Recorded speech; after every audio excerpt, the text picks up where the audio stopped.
ഇതിൽ ഞാൻ നുണ പറഞ്ഞതല്ല. ഇപ്പോൾ 2011-16 കാലത്തെക്കുറിച്ച് ഇങ്ങനെയൊരു തെറ്റായ പ്രചരണം കുറച്ച് കാലമായി നടത്തിക്കൊണ്ടിരിക്കുന്നുണ്ട്. 4 ലക്ഷത്തിലധികം വീട് നിർമ്മിച്ചു എന്നുള്ളത്. യഥാർത്ഥത്തിൽ എത്ര വീട് നിർമ്മിച്ചു എന്നത് അന്നത്തെ മുഖ്യമന്ത്രി തന്നെ വെളിപ്പെടുത്തിയ കാര്യമാണ് ഞാൻ എടുത്തു പറഞ്ഞത്.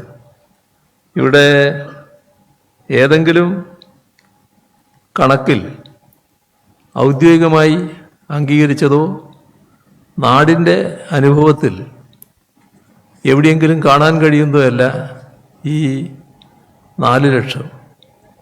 നമ്മുടെ നാട്ടിലെല്ലാവരും ജീവിക്കുകയാണല്ലോ. ഏതെങ്കിലും ഭാഗത്ത് ഈ പറയുന്ന കണക്കുകളുണ്ടോ, വീടുകളുണ്ടോ? അപ്പോൾ ഒരു തരത്തിലും ശരിയല്ലാത്ത ഒരു കാര്യമാണ് പ്രതിപക്ഷ നേതാവ് ആവർത്തിച്ച് പറഞ്ഞുകൊണ്ടിരിക്കുന്നത്.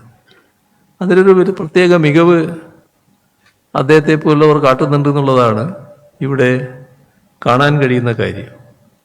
ഇവിടെ ഓർമ്മിക്കേണ്ട കാര്യം, UDF കാലത്ത് ഈ ലൈഫ് മിഷൻ പോലുള്ള ഒരു കേന്ദ്രീകൃത ഭവന നിർമ്മാണ പദ്ധതി ഉണ്ടായിരുന്നു. ചെറിയ തുക കൊടുത്ത് വീട് നിർമ്മിക്കുന്ന ഒരു പദ്ധതിയായിരുന്നല്ലോ. ആ പദ്ധതിയുടെ ഭാഗമായി വീട് നിർമ്മിച്ചവർ, നിർമ്മിക്കാൻ പുറപ്പെട്ടവർ പാവങ്ങളല്ലേ, വീട് പൂർത്തിയാക്കാൻ കഴിഞ്ഞു. ഇപ്പോൾ ലൈഫ് മിഷൻ വന്നപ്പോഴുള്ള അനുഭവം നിങ്ങൾ ഓർക്കുന്നില്ലേ? വിവിധ പദ്ധതികളുടെ ഭാഗമായി വീട് നിർമ്മിക്കുന്നതിൽ തടസ്സം വന്ന് വഴിക്കിട്ടുപോയ വീടുകൾ പൂർത്തീകരിക്കുന്നതിനാണ് ആദ്യം മുൻഗണന കൊടുത്തത്. കാരണം അന്നത്തെ പൈസ വീട് നിർമ്മിക്കാൻ തികയുമായിരുന്നില്ല. പിന്നെ ഈ പാവങ്ങൾക്ക് വീട് നിർമ്മിക്കാനും പറ്റില്ല. ലൈഫ് മിഷനിൽ 4 ലക്ഷം രൂപയാണ് നൽകുന്നത്. അതിൻ്റെ ഭാഗമായി നല്ലൊരു വീട് നിർമ്മിക്കാനാവും.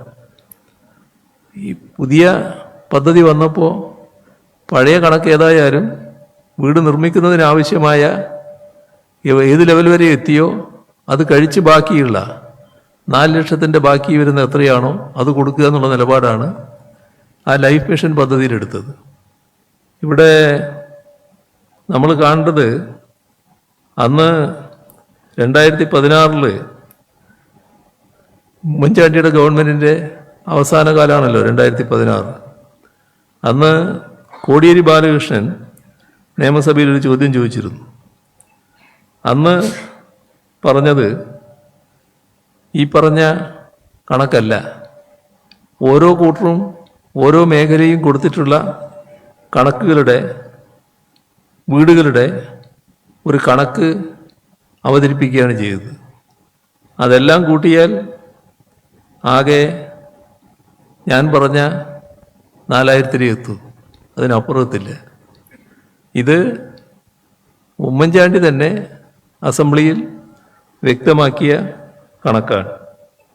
അപ്പോൾ ഞാൻ നുണ പറയുന്നതല്ല, നുണ നാട്ടിൽ ആരാണ് പറഞ്ഞുകൊണ്ടിരിക്കുന്നത് എല്ലാവരും കാണുന്നുണ്ട്. നുണയെ മാത്രം ആശ്രയിക്കുന്നതിൻ്റെ ഭാഗമായി വീണ്ടും വീണ്ടും ഇത് പറയുന്നു എന്ന് മാത്രമേ ഉള്ളൂ.